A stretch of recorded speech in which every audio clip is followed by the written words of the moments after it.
Hello everyone, I'm Thanks Too Much, and today we're going to be talking about Bioshock 2. Bioshock 1 and Bioshock Infinite are considered to be classic, highly praised games, but Bioshock 2 isn't whole to that level. And while yes, it's not as classic as the first or third game, I still think it's a well put together, very well made game that I think gets unfairly overlooked. I'm going to be going into why. Let's take a closer look. The first Bioshock needs no introduction to anyone who plays games. It's a fantastic shooter, of course, but the underwater city of Rapture was an environment so unique and the story was so brilliantly told that it set the bar high for what games could accomplish when narrative is treated with the same importance as gameplay. The story of Rapture is the story of Andrew Ryan, the man who built the underwater city to house some of the world's most talented and intelligent people from a surface world he saw falling apart due to war and politics. Rapture is a place where the ends justify the means.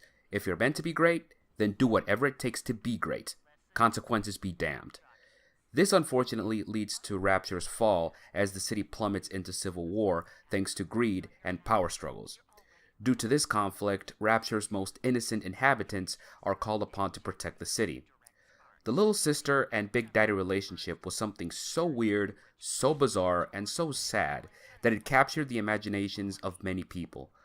The player's choice of being able to save or harvest these little girls who were forced into the twisted ecosystem of Rapture was the reason I bought an Xbox 360.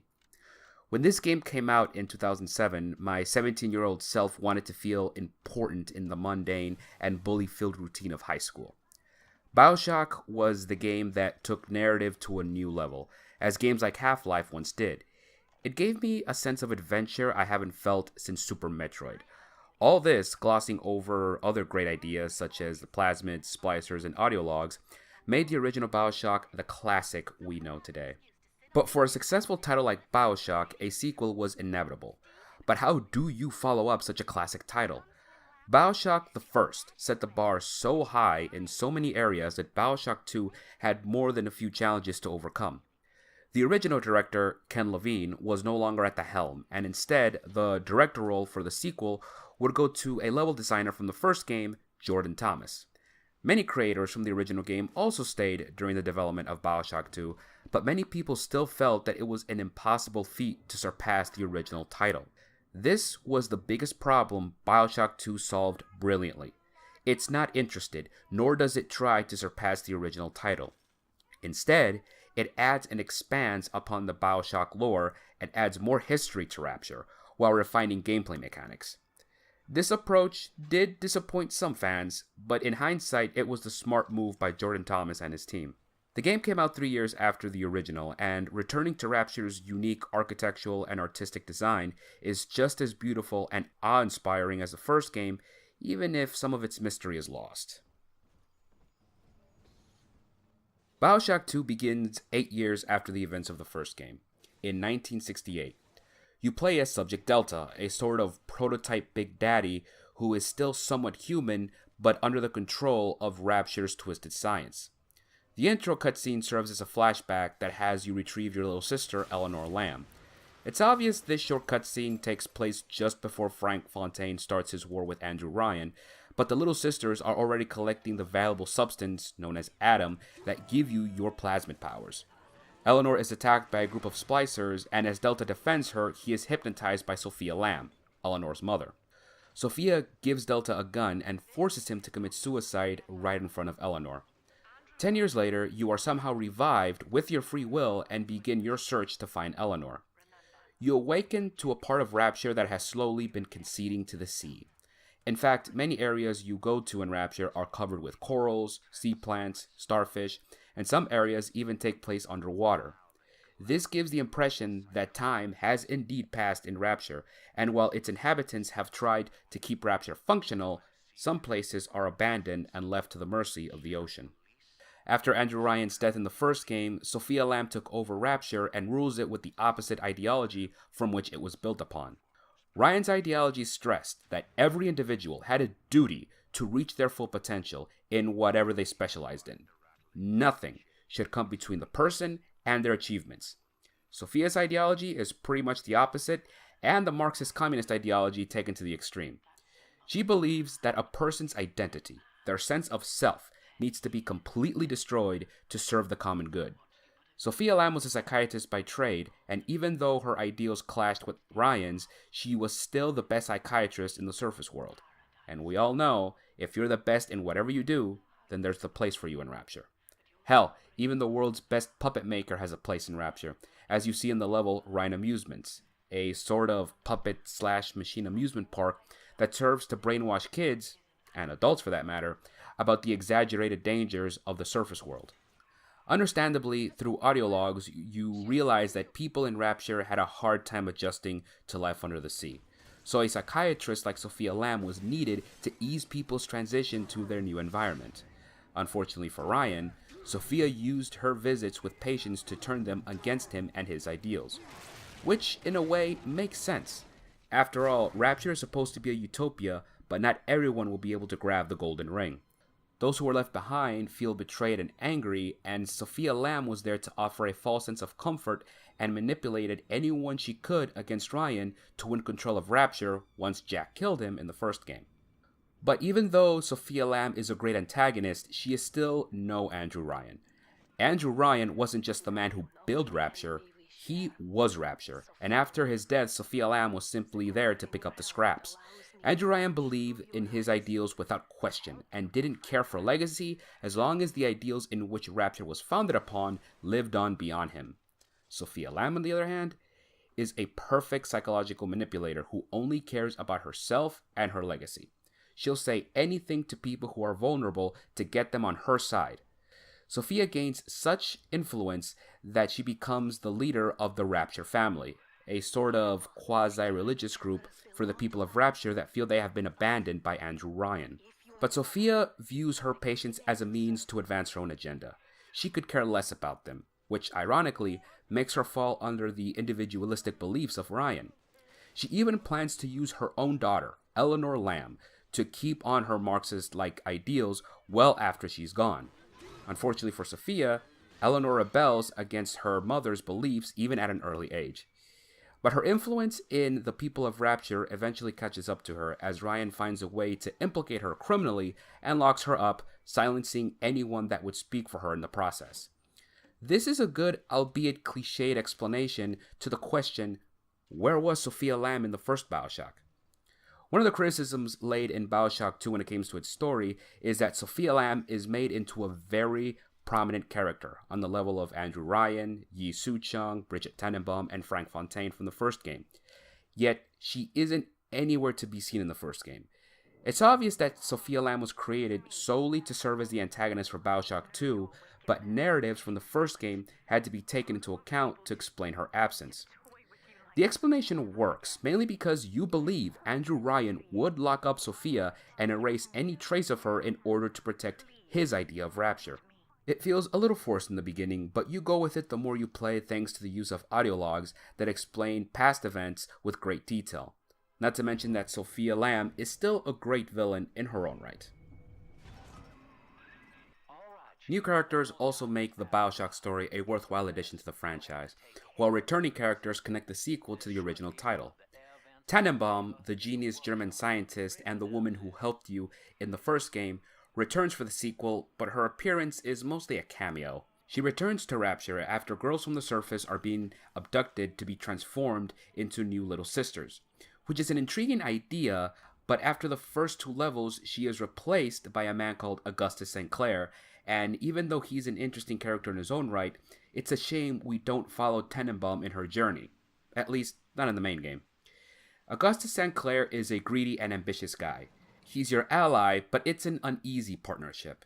It's more than clear that Augustus St. Clair wants to fill his own pockets out of the tragedy and misery of Rapture. He's helping you because you're useful to him, and maybe some small part of him does help you out of the kindness of his heart, but make no mistake. St. Clair wants to take all of Rapture's secrets, the plasmids, the atom, everything, and exchange them for money. Lots of money. But St. Clair isn't the only non-spliced person you'll have direct contact with. Throughout the game, you'll meet 3 other sane characters for which you decide their fates. The way you treat them, along with the way you treat the little sisters, affects the way the game will end. There is Grace Holloway, a singer and close friend to Sophia Lamb, who took care of Eleanor when her mother was locked up by Ryan. There is also Stanley Pohl, who is the definition of a slimy bastard and the one responsible for turning Eleanor into a little sister and partly responsible for Delta being a big daddy. Finally, you have Gil Alexander. He is the scientist who took over Yisu Chung's work after he got killed and the man who figured out how to bond the big daddies with the little sisters. Gil is a man of genius, but when you reach him, he has transformed into an insane and atom-fueled monstrosity. Each one of these characters has a feud or have wronged Delta in some way, but at the same time, these characters are sympathetic, some more than others, but you feel sympathy nonetheless. So much so that you might find yourself ending the life of one not out of anger, but out of mercy. The game doesn't decide in a black and white fashion how the player should treat these characters. The decision is made by the player alone. Ideologues return and expand on Rapture's history by telling events we did and did not know from the first game. There are no bathyspheres like in the first game, which is a weird omission. This means that in Bioshock 2, you can't freely go from one level to another, so you have to explore each level thoroughly before proceeding. However, this does have an explanation. You'll pick up ideologues from an engineer who created the Atlantic Express, a sort of train system that used to be Rapture's main focus of transportation before bathyspheres took over because they offered a better way of getting around. You hear the guy complain about how he has been forgotten now that bathyspheres are all the rage, even though there would be no Rapture without his original system. So apparently, Bioshock 2 takes place in parts of Rapture that the bathyspheres didn't catch on before the civil war between Ryan and Fontaine, which is kind of a hard sell. But that being said, the explanation makes sense. Rapture is a dog-eat-dog city, and if someone in your field creates something better and you can't keep up, you'll be left behind. Simple as that. The lack of freedom is still annoying, but at least the explanation gives Rapture more identity, both as a city and as an ideal. You'll also pick up ideologues from Frank Fontaine, the main antagonist from the first game, and these are great both as fan service and in connecting the sequel to the first game. You even get to go to Fontaine Futuristics late in the game, which is an area that was mentioned in the first game, but you never got to go there. The most interesting ideologues for me, however, are from a man called Mark Meltzer. For those that followed Bioshock 2's marketing before the game's release, the game's website allowed you to sit at a desk of a man who was trying to find Rapture after his daughter was abducted by a big sister, a new enemy type in Bioshock 2. That man was Mark Meltzer, and months before the game's release, fans could go to Bioshock 2's website and solve puzzles that would eventually reveal the location of Rapture to him. Anyone who bothered with this unique marketing gimmick got to know Mark Meltzer very well, as he was going through a separation with his wife and was being investigated by the cops as the prime suspect in his daughter's disappearance. When he finally finds Rapture, he is in shock and awe that the city exists. He is kind of a reminder of our initial reaction when we saw Rapture. As you play through the game, you somewhat follow Mark Meltzer's journey as he explores Rapture and reacts to what Sophia Lamb has done to the city. He eventually finds his daughter Cindy, but he is distraught that she has been turned into a little sister. He's quickly captured and turned into a big daddy in the last parts of the game. By this point, we have gotten to know Mark Meltzer very well, even if all we know from him came from audio logs. So when you kill the big daddy that turns out to be Mark Meltzer, it kinda sucks, and unless you're a cruel bastard, you owe it to the man to save his daughter. But the story in Bioshock 2, for as great as it is, can't reach the mountaintop level that the original game's narrative achieved. Which is fine. After all, the main goal of the sequel was to expand upon the original, not surpass it. Ironically, expansion on gameplay mechanics made the sequel surpass the original title on that aspect. The first game was really fun to play mechanically speaking, but Bioshock 2 refines many gameplay elements from the previous title that make for a smoother experience. For starters, you can now equip plasmids and weapons at the same time. You can electrocute a foe and then shoot them with a huge spear gun, or you can freeze an enemy and smash them with a drill, all without switching between plasmids and weapons. And speaking of weapons, playing as a Big Daddy opens opportunities for weaponry that people who played the first game dreamed of using. You can use the Big Daddy drill, and it's just as fun and brutal as you'd think. When a splicer is caught in its spin, they will wiggle as their bodies are impaled by a rotating death machine. Constantly buying gas for the damn thing is annoying, but it's a small price to pay for a weapon synonymous with the Big Daddy arsenal. The Rivet Gun is another such weapon. It's basically an oversized rifle that fires red-hot metal pellets instead of bullets, but it's really fun to use. You'll get other more conventional weapons too, such as shotgun, a grenade launcher, a heavy machine gun, and a spear gun that can impel enemies to walls when used right. That might not be anything special, but they're fun and make you feel like the huge behemoths that the Big Daddies are. But the best improvements when it comes to your equipment are the research camera and the hacking tool.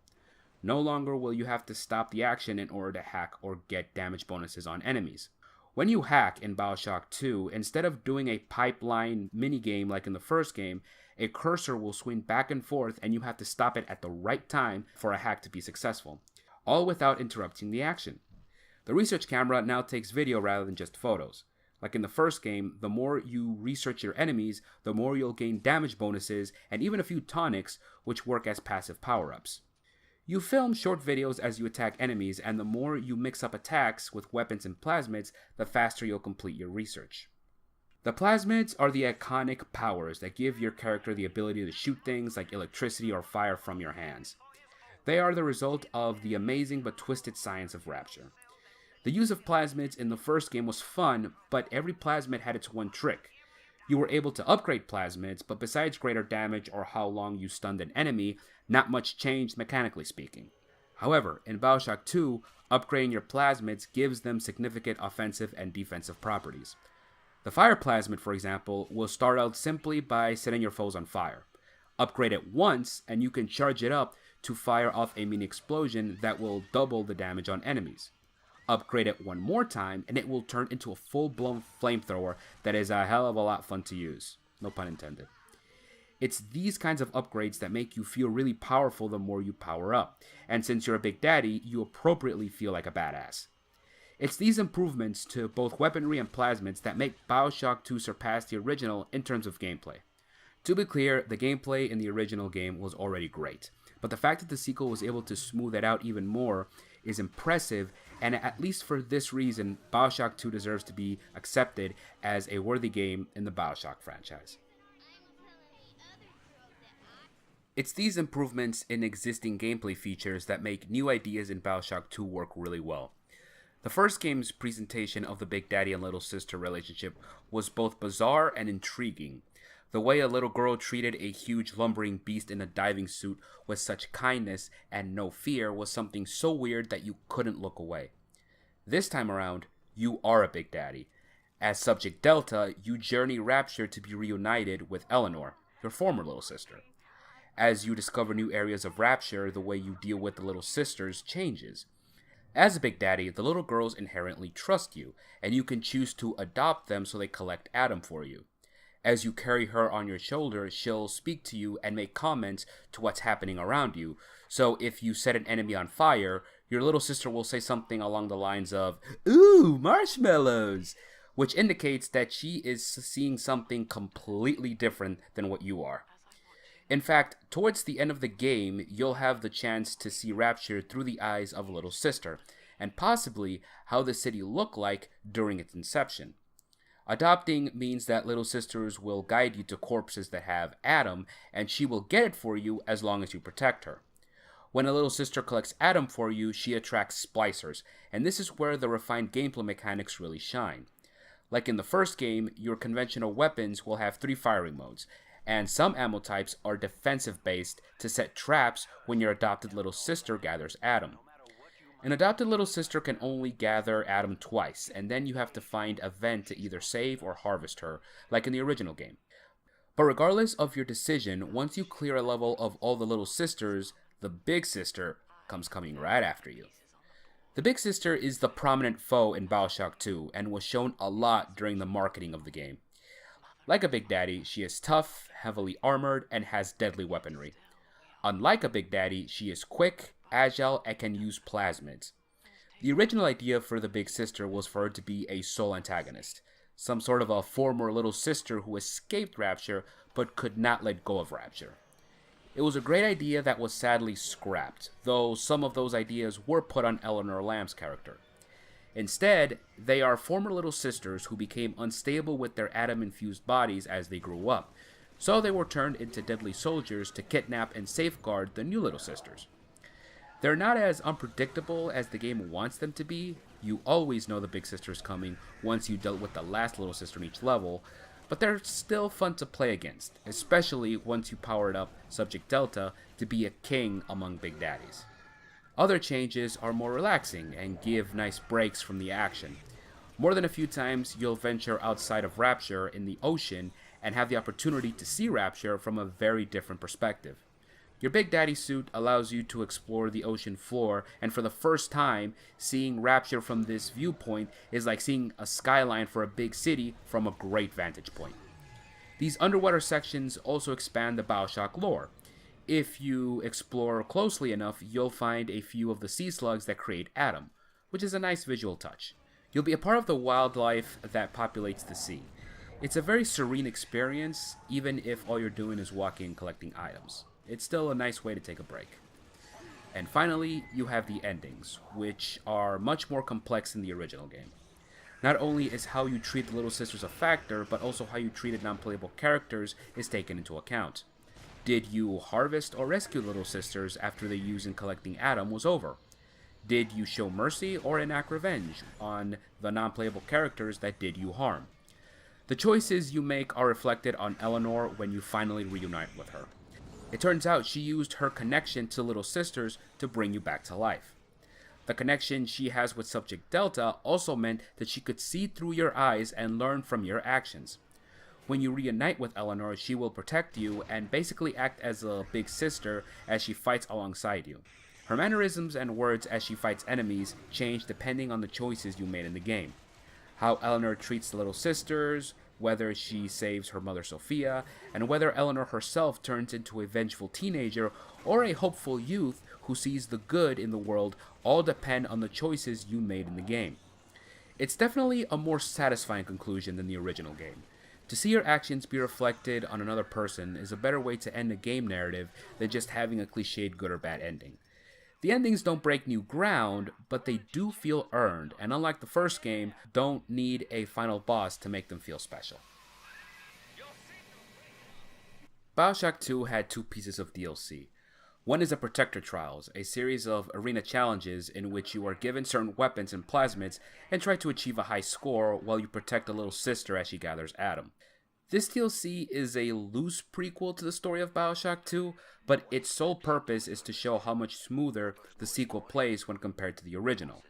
It does this and nothing more.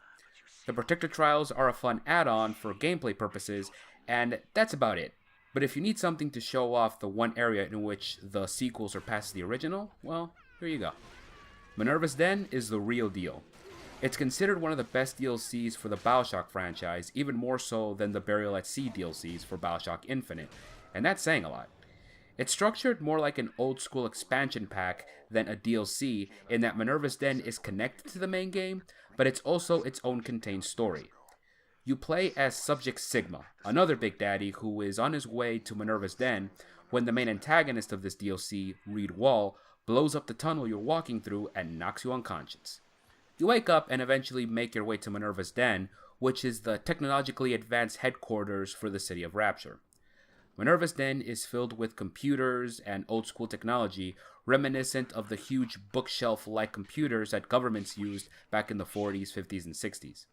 However, in the city of Rapture, these computers work by themselves and only need occasional supervision rather than constant maintenance to keep going. The brilliant yet screwed up mind of Reed Wall is half the reason these computers are so effective. The other half is your ally, Charles Milton Porter, aka CM Porter. CM Porter is just as, if not more brilliant than Reed Wall, but he is a hell of a lot more compassionate and empathetic, which makes him very likable. He also has a sad and tragic backstory. CM Porter is a brilliant African-American mathematician.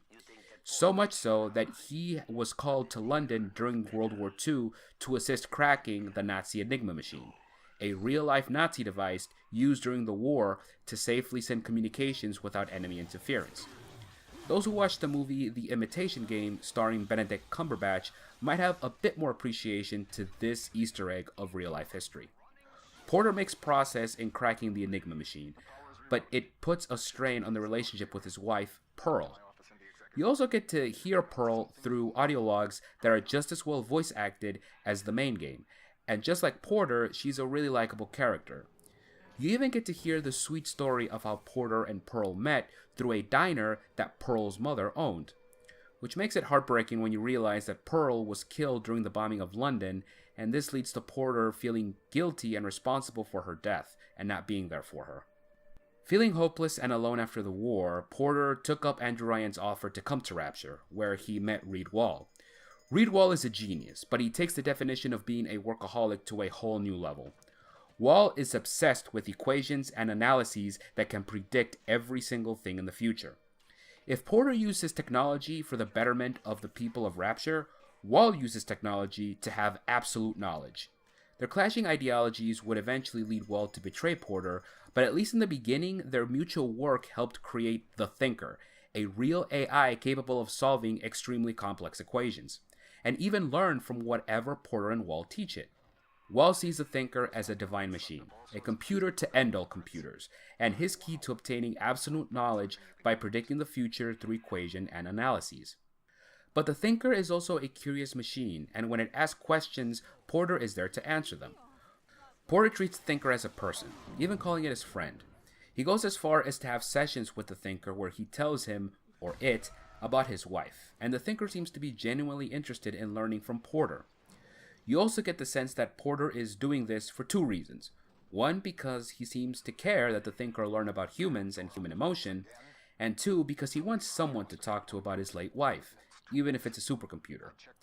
But when Reed Wall finds out that Porter is treating the Thinker like a person, he strongly opposes it. He almost goes into a rage and accuses Porter of being careless and treating the Thinker as if it were some sort of game. It's obvious that Wall just wants the Thinker to himself, and when he finds out that this machine can imitate the voices of other people perfectly, he uses the war between Ryan and Fontaine to implicate Porter criminally by making it seem like he's working for Fontaine. This forces Porter to flee, and as a result becomes your ally and guide when you start Minerva's Den. Gameplay-wise, Minerva's Den plays just like the main game. It's just as smooth, and you even get a few new weapons, plasmids, and enemy types.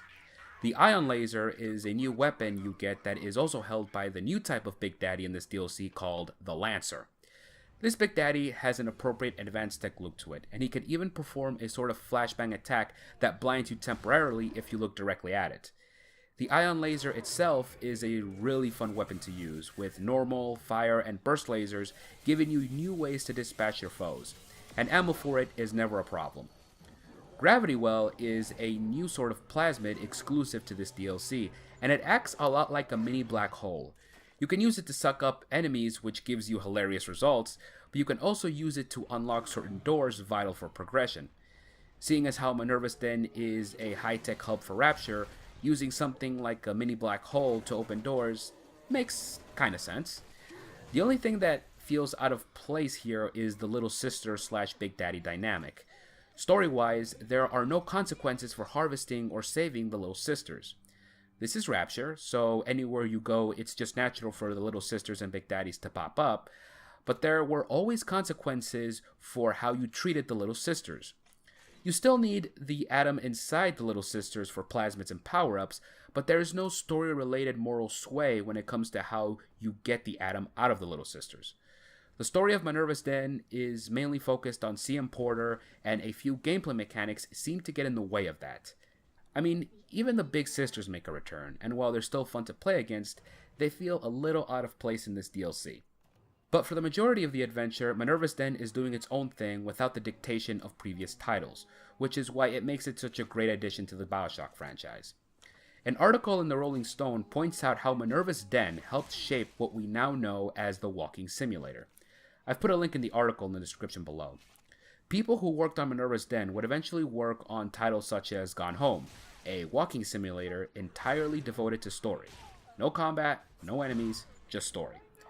Minerva's Den helped in the creation of the walking simulator because it is about the story of CM Porter, his wife, his work, his time in Rapture, and his broken friendship with Reed Wall. You still shoot things, since this is a first-person shooter, but the gameplay here adds time and space until you get to the next bit of story. Now you can argue that this has been done by all the Bioshock games, but the main games are a lot longer and can afford the time to spend on their story. Minerva's Den is a 2-level DLC that can be finished in 2 to 4 hours, so the story needs to keep going. Thankfully, the lack of time helps Minerva's Den feel focused in its storytelling. It doesn't really need to do anything special in the gameplay aspect of things because most of the assets are already there. Just add a few new things like weapons and enemies that make sense in the context of Minerva's Den and focus on the story. This all pays off as you reach the ending. Finally, after much taunting and insults, you confront Reed Wall as you try to retrieve the Thinker. It's a normal cliched boss fight, with Wall taking a hell of a lot of punishment to take down. But you eventually triumph, and as you retrieve the Thinker, one of the best plot twists since the first game is revealed to you. It turns out the big daddy you were controlling, Subject Sigma, is actually CM Porter himself. The Thinker was mimicking your voice to guide you. Not only that, but Tannenbaum is also revealed to be helping the Thinker, which makes sense since along your journey you find out through audio logs that Tannenbaum needs the Thinker to create an antidote that will hopefully cure the Splicers from their Adam-infused madness. This also explains where Tannenbaum went after her brief appearance in the main game. But the best and saddest part comes right at the end. The last audio log you pick up is CM Porter successfully making the Thinker mimic Pearl's voice and personality. That's when you realize the sessions Porter was having with the Thinker were actually inputs to see if he could bring his late wife back, even in a small way. But when Porter hears his late wife's voice coming through the Thinker, he has a breakdown and shuts down his experiment. A very heartbreaking but very understandable situation. After all, if we had the capabilities to bring a deceased loved one back, even in a small way, wouldn't we do it? For CM Porter, the end of Minerva's Den means the end of his nightmare. He lets go of his wife in a bittersweet ending and begins his work with Tannenbaum to find an antidote that will hopefully cure the Splicer sickness. It's important to note that Minerva's Den is the furthest Bioshock events have gone within the franchise's timeline. We had Bioshock Infinite come afterwards, but that game could be considered a prequel, especially with the Barrel at Sea DLCs, that take place before the events of the original Bioshock timeline. What should happen to Rapture and the Bioshock franchise after the events of Minerva's Den? Should anything happen at all? Personally, I'm fine with Bioshock staying as a trilogy. It's a fantastic trilogy, with a classic first game, an amazing third game, and a second game that deserves a lot more credit than it gets. Thank you all for watching. I hope you enjoyed this video. If you want to see more, please feel free to check out some of my previous work. I hope to see you all real soon.